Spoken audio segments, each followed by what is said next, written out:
நமஸ்தே. இந்த வீடியோவில் பேப்பர் 2 தான் பார்க்க போகிறோம். பேப்பர் 2ல் ஃபுல் மார்க்ஸ் வந்து நீங்கள் வாங்கிறதுக்கான டிப்ஸ் அண்ட் ட்ரிக்ஸை தான் சொல்லியிருக்கேன். ஆல்ரெடி பேப்பர் 1 பார்த்தாச்சு, எழுதி காமிச்சிருப்பேன். இன்றைக்கி பேப்பர் 2 வந்து எழுதி காட்டுறேன். உங்களுக்கு இதே மாதிரி தான் நீங்கள் எக்ஸாமில் போய் எழுத போகிறீங்க. ஸோ இப்போ என்னென்ன மிஸ்டேக் ஆகுது, எந்தெந்த இடத்துல லேக் ஆகுது, எப்படி படிக்கணும் அப்படின்றதெல்லாம் இந்த வீடியோவில் நான் உங்களுக்கு தெளிவாக சொல்லியிருக்கேன். சரிங்களா? தேவைப்படுறவங்க ஃபுல்லாகவே பாருங்கள். மதியமாக எழுத போகிறீங்க அப்படின்னா உங்களுக்கு ரொம்பவே யூஸ்ஃபுல்லாக இருக்கும். யாருக்காவது எழுதுகிறாங்க அப்படின்னா அவங்களுக்கு ஷேர் பண்ணி விடுங்க, அவங்களுக்கும் யூஸ்ஃபுல்லாக இருக்கும்.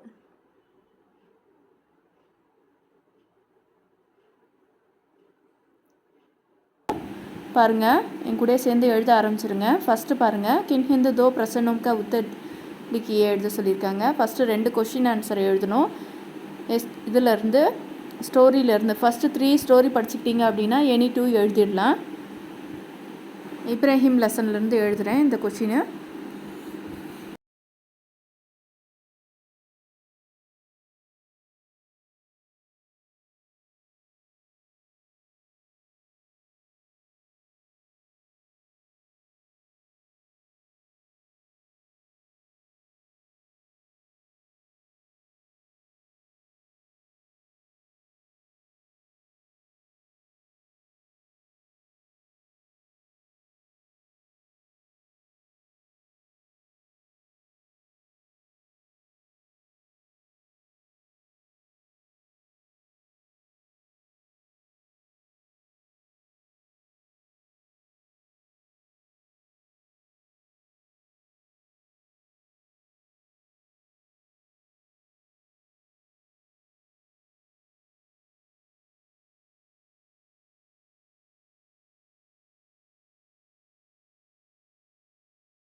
செகண்ட் கொஷின் பகீரத் கே தபஸ்வியிலேருந்து எழுதுகிறேன். பகவான் ஷங்கர் கோ பகீரத் சே கியா மாஹா, இந்த கொஷின் செகண்ட் கொஷின் எழுதுகிறேன். நீங்கள் ஃபஸ்ட்டு 3 லெசன்ஸோட கொஷின் ஆன்சர் படிச்சிட்டிங்கன்னா எனி 2 எழுதிடலாம். எனி 2 வந்துடும். சரிங்களா?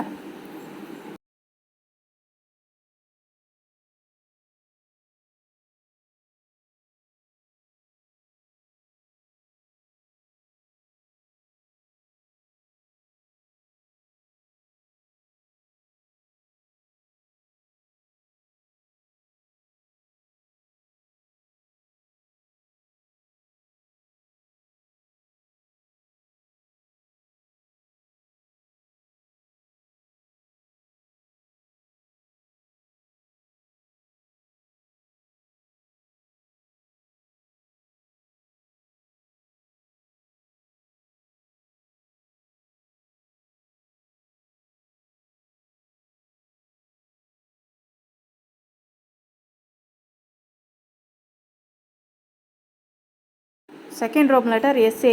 ஃபஸ்ட்டு 3ல் எஸ்ஏவும் படிச்சிட்டிங்கன்னா எனி 1 வந்துடும். இதில் பகீரத் கி தபஸ்வியை கேட்டிருக்காங்க, அதுதான் இன்றைக்கி எழுதுகிறோம்.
தேர்ட் ரோம் லெட்டர் கொஷின் ஆன்சர் தான் கேட்குறாங்க. இது வந்து விஸ்வாமித்ர எக்லேருந்து கேட்டிருக்காங்க. ஃபஸ்ட்டு 5 லெசன் இருக்குது. அது 5 லெசன் இம்பார்ட்டன்ட்டு.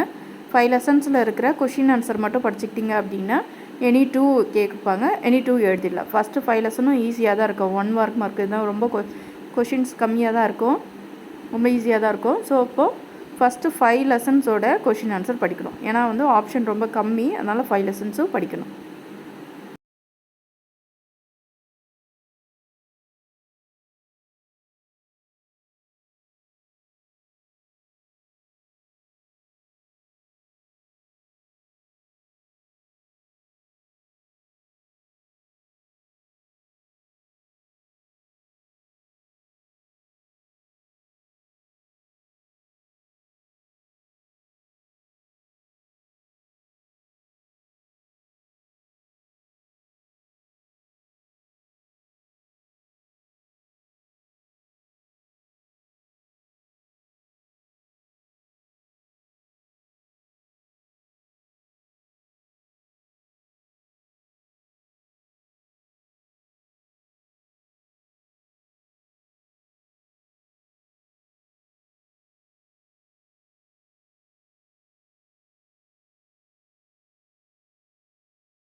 எஸ்ஏவை பொறுத்தவரையும் ஃபஸ்ட்டு 5 லெசன்ஸ்து ஃபஸ்ட்டு ஒன் வந்து எஸ்ஏ வந்து சின்னதாக தான் இருக்கும். ஸோ அதை அவாய்ட் பண்ணிவிட்டு அடுத்த 4மே கண்டிப்பாக படிச்சுக்கோங்க. எனி 1 உங்களுக்கு வந்துடும்.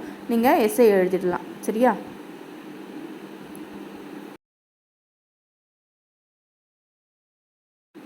இப்படி 4th ரோம் லெட்டரில் விஸ்வாமித்ர எக் எழுதியாச்சு. நெக்ஸ்ட்டு ரோம் லெட்டரில் என்ன கேட்டிருக்காங்க பார்த்திங்கன்னா, உங்களுக்கு லிங்கு கேட்டிருக்காங்க. லிங்க் பதிலியே கேட்டிருக்காங்க. ஒரு லிங்க் பதிலியே அப்படின்னா ஆண்பால் பெண்பால் சொல்கிறாங்க இல்லையா, அதுதான் லிங்க் பதிலியே வந்து நோட் பண்ணி வச்சுக்கோங்க. எது எழுத போகிறீங்கன்றதை எழுதிட்டு அப்புறமா நீங்கள் எழுத ஆரம்பிச்சிருங்க. 4 எழுதுனா போதும். இது ஆண்பால் பெண்பால் அப்படின்னு சொல்லுவாங்க இல்லையா, ஸ்திரீலிங் புல்லிங்க, அதை தான் வந்து லிங்க் பதிலியே. ரொம்ப ஈஸியாக தான் இருக்கும். இதுக்கு வீடியோ போட்டிருக்கேன். தேவைப்படுறவங்க அது லிங்க் பதிலியே வச்சன் பதிலியெல்லாம் படிச்சுட்டு அப்புறமா எழுதுங்க. ஈஸியாக இருக்கும். நெக்ஸ்ட் ஆப்ஷனில் வர்றது வச்சன் பதிலியே வருது. 6th ஒன்று வச்சன் பதிலியே அப்படின்னா சிங்குலர் ப்ளூரல் தான் வந்து வச்சன் பதிலியேன்னு சொல்லுவாங்க.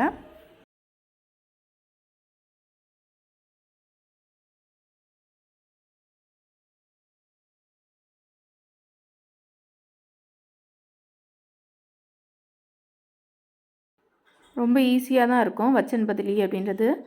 இதுவும் நடத்தியிருக்கேன். தேவைப்படுறவங்க மதியமாக ப்ளேலிஸ்ட்டில் போய் செக் பண்ணி பாருங்கள். உங்களுக்கு டீட்டெயில்ஸ் எல்லாமே கிடைக்கும்.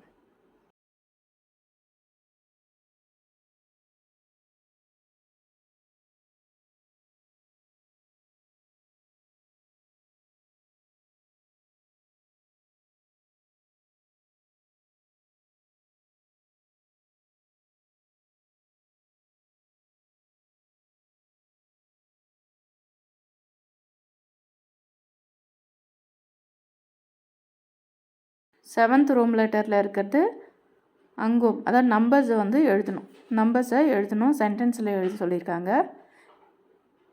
ஸோ 1 to 100 வரையும் வந்து நம்ம படித்தா தான் இதில் வந்து இருக்கிற 4மே நம்ம எழுத முடியும். 1 to 100 எப்படி ஷார்ட் ஃபார்மில் நீங்கள் ஞாபகம் வச்சுக்கிறது அப்படின்னு சொல்லிட்டு ஒரு வீடியோ போட்டிருக்கேன். தேவைப்படுறவங்க அதை பாருங்கள். 1 to 100 அந்த வீடியோ பார்த்த பிறகு உங்களால் மறக்கவே முடியாது. அந்தளவுக்கு ஈஸியாகவும் சாங்ஸ் வச்சு நான் வந்து போட்டிருக்கேன். தேவைப்படுறவங்க செக் பண்ணி பாருங்கள். டிஸ்கிரிப்ஷனில் லிங்க் கொடுக்குறேன். இந்த வீடியோ வந்து பார்த்துட்டு இப்போ எழுதுனீங்கன்னா உங்களால் நீங்கள் படிக்கணும்னு அவசியமே இருக்காது. அந்தளவுக்கு இருக்கும். ஆனால் ஈஸியாக வந்து மனப்பாடம் பண்ணிடலாம். சரியா?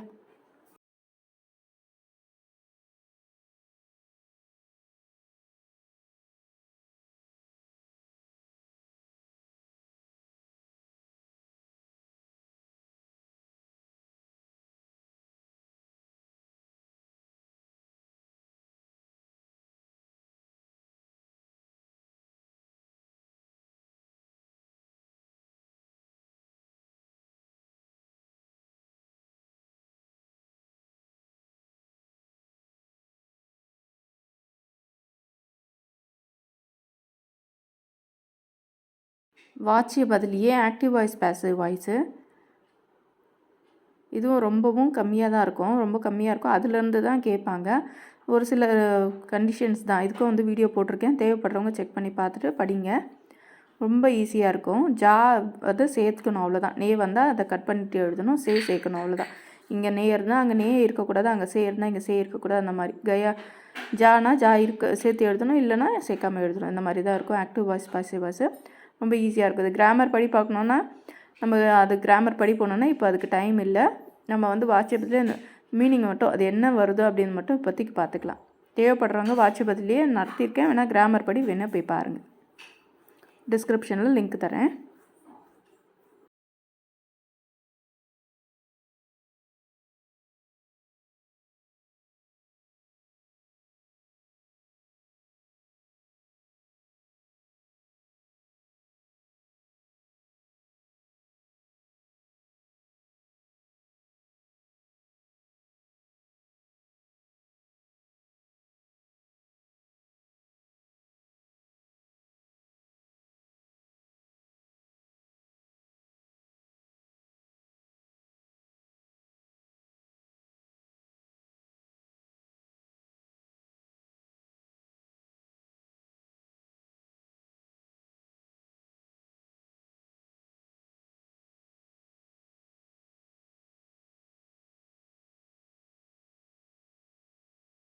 வாட்சிய ஜோடியே, வாட்டிய ஜோடியான்றது சேர்த்து எழுதுகள்னு சொல்லுவோம் இல்லையா, ஒரு சென்டென்ஸை சேர்த்து எழுதுறது.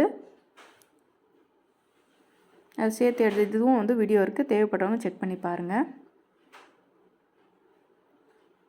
இதெல்லாம் ஒரு 4 மார்க் தானே, இதுக்காக எதுக்கு நம்ம மெனக்கடணும், விட்டுடலாம், சாய்ஸில் விட்டுடலாம் அப்படின்னு நினைக்காதீங்க. 4 நாளாக அப்படியே நீங்கள் ஆட் பண்ணிகிட்டே போனீங்கன்னா எத்தனை மார்க் விட்டுருவீங்க அப்படின்றத பாருங்கள். ஈஸியாக இருக்கும் இதெல்லாம். ஒரே நிமிஷத்தில் படிச்சிடலாம். நீங்கள் வந்து ஒரு 10 நிமிஷம் இதுக்காக ஒதுக்குனா போதும், இந்த 4 மார்க் ஈஸியாக வாங்கிடலாம். நீங்கள் எஸ்ஏ 10 மார்க்குக்காக நிறைய படிக்கிறதுக்கு இதெல்லாம் ஈஸியாக வந்து ஸ்கோர் பண்ணலாம். இதெல்லாம் அடுத்தது வாட்சிய ஜோடியில் 2 எழுதணும். இது ஆப்ஷன் கிடையாது, அவங்க கொடுத்துருக்கறத அப்படியே எழுதணும்.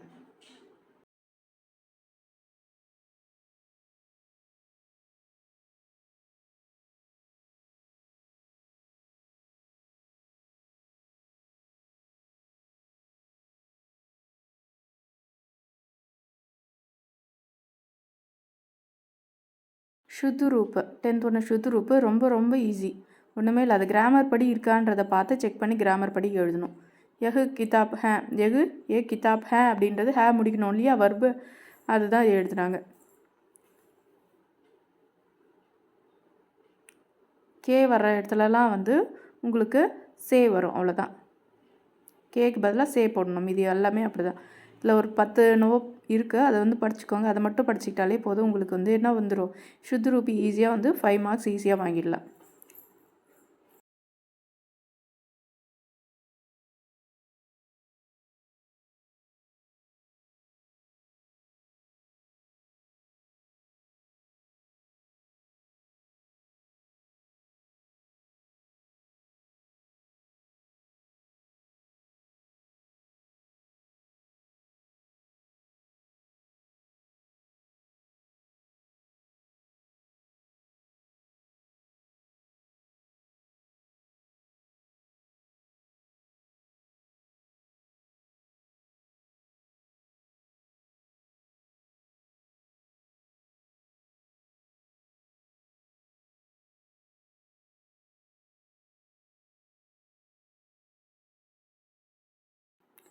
நெக்ஸ்ட்டு 11th ரோம் லெட்டரில் வர்றது கான்வர்சேஷன். கான்வர்சேஷன் உங்களுக்கு ஆல்ரெடி நடத்தியிருக்கேன், ரிவிஷன் கிளாஸ்லேயும் உங்களுக்கு சொல்லி கொடுத்துருக்கேன். 7 படிக்கணும்னு சொல்லியிருக்கேன். இதில் வந்து கலம் கே துக்கானில் கேட்டிருக்காங்க. நீங்கள் தான் எழுதணும், எந்த ஒரு ஹிண்ட்டும் இருக்காது. அங்கே இது மட்டும்தான் இருக்கும்.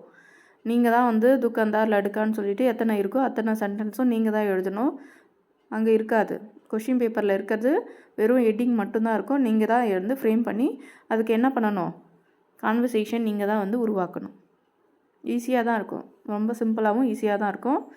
ரிவிஷன் கிளாஸில் ஃபஸ்ட்டு டேவே இது தான் கொடுத்துருப்பேன், செக் பண்ணி பாருங்கள். ரிவிஷன் ஹிந்தி மத்தியமாக ரிவிஷன் கிளாஸ் பாருங்கள், அதில் இருக்குது பாருங்கள். தேவைப்படுறவங்க படிங்க.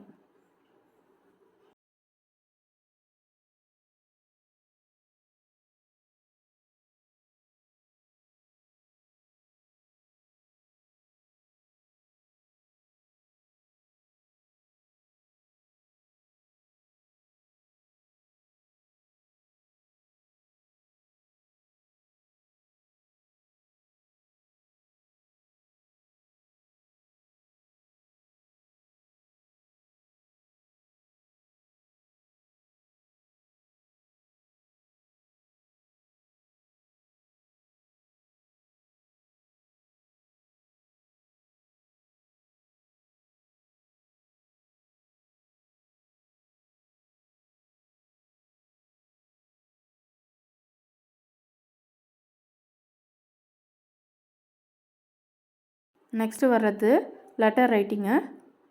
லெட்டர் ரைட்டிங் வரும். லெட்டர் ரைட்டிங் ஈஸியாக தான் இருக்கும், அதை எழுதிடுங்க. கொஷின் பேப்பரில் என்ன கேட்டிருக்காங்களோ அதை மட்டும் அந்த லெட்டர் எழுதுங்க.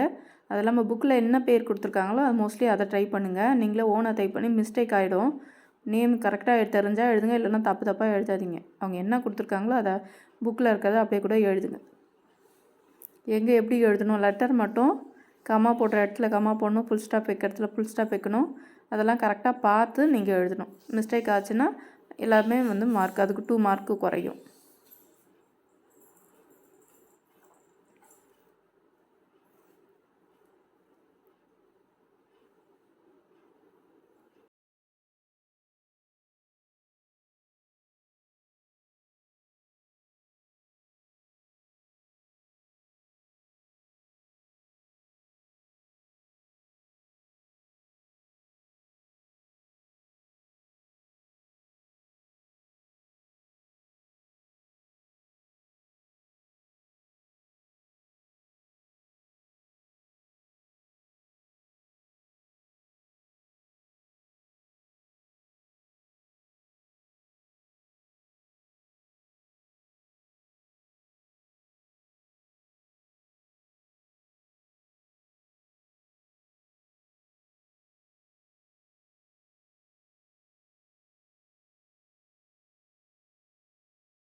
நெக்ஸ்ட்டு வர்றது உங்களுக்கு நிபந்தனை எஸ்ஏ எழுதணும். இதில் காய் கொடுத்துருக்காங்க, நான் காய் எழுதுகிறேன். எஸ்ஏவும் ரிவிஷன் கிளாஸில் உங்களுக்கு நடத்தியிருக்கேன். தேவைப்படுறவங்க ரிவிஷன் கிளாஸில் செக் பண்ணி படிங்க.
நெக்ஸ்ட்டு ரொம்ப ஈஸியானது ட்ரான்ஸ்லேஷன் 14th ரோம் லெட்டரு.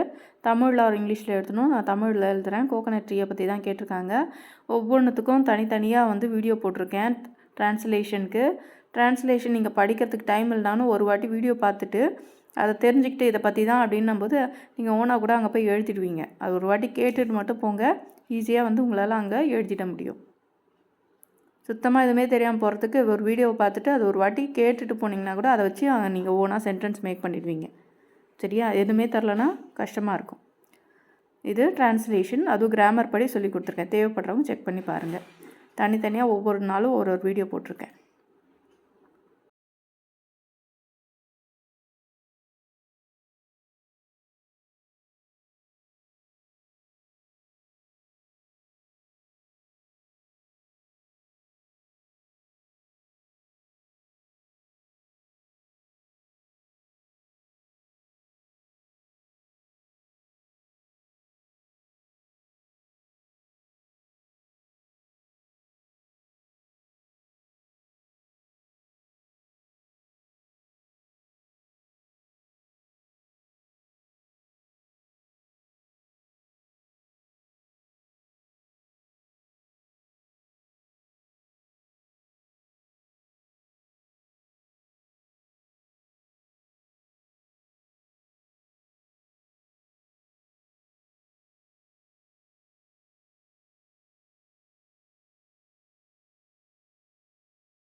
அடுத்தது ஹிந்தி மீம் அனுவாத் கீஜியே. அங்கே தமிழ் ஆர் இங்கிலீஷில் கொடுத்துருப்பாங்க. நீங்கள் ஹிந்தியில் ட்ரான்ஸ்லேட் பண்ணி எழுதணும். இதுக்கு டோட்டலாக 10 மார்க்ஸு. ரொம்ப ஈஸியாக இருக்கும். ஒரு 5 மினிட்ஸில் நீங்கள் எழுதிடலாம். 10 மார்க்ஸை ஈஸியாக வாங்கிடலாம். இதுக்கும் வீடியோ இருக்குது. தேவைப்படுறவங்க செக் பண்ணி பார்த்து படிங்க. பேப்பர் 2 அவ்வளோதான். 100 மார்க்ஸ்க்கு ஈஸியாக வந்து நீங்கள் ஸ்கோர் பண்ணிட முடியும். கிராமர் பார்ட்லாம் வந்து நீங்கள் ஸ்கிப் பண்ணிடாதீங்க. அதெல்லாம் வந்து ஈஸியாக வந்து இருக்கும். நீங்கள் உள்ளே போய் பார்த்தீங்கன்னாவே தெரியும். அது கொடுத்துருக்கதே ஒரு 10-15 இது தான் கொடுத்துருப்பாங்க. அதிலிருந்து தான் கேட்பாங்க. அதனால் நீங்கள் கஷ்டமாக இருக்கும்னு விட்டுற போகிறீங்க. கிராமர் இதெல்லாம் வந்து நல்லா ஸ்கோர் பண்ணலாம். கிராமரு, ட்ரான்ஸ்லேஷன் இதெல்லாம் வந்து நல்லா ஸ்கோர் பண்ண முடியும். சரியா? வீடியோ பிடிச்சிருந்தால் லைக் பண்ணிக்கோங்க. பேப்பர் 1 பார்க்காதவங்க பேப்பர் 1 செக் பண்ணி பாருங்கள். பேப்பர் 1 ஆல்ரெடி போஸ்ட் பண்ணியிருக்கேன். தேவைப்படுறவங்க பாருங்கள். யாராவது மதியமாக எழுத போகிறீங்க அப்படின்னா அவங்களுக்கு ஷேர் பண்ணுங்கள். கிளாஸஸ் தேவைப்படுதுன்னா, ஆன்லைன் கிளாஸஸ் தேவைப்படுதுன்னா இந்த ஃபோன் நம்பருக்கு கால் பண்ணி டீட்டெயில்ஸ் கேட்டுக்கோங்க. ஓகேவா? தன்யவாத்.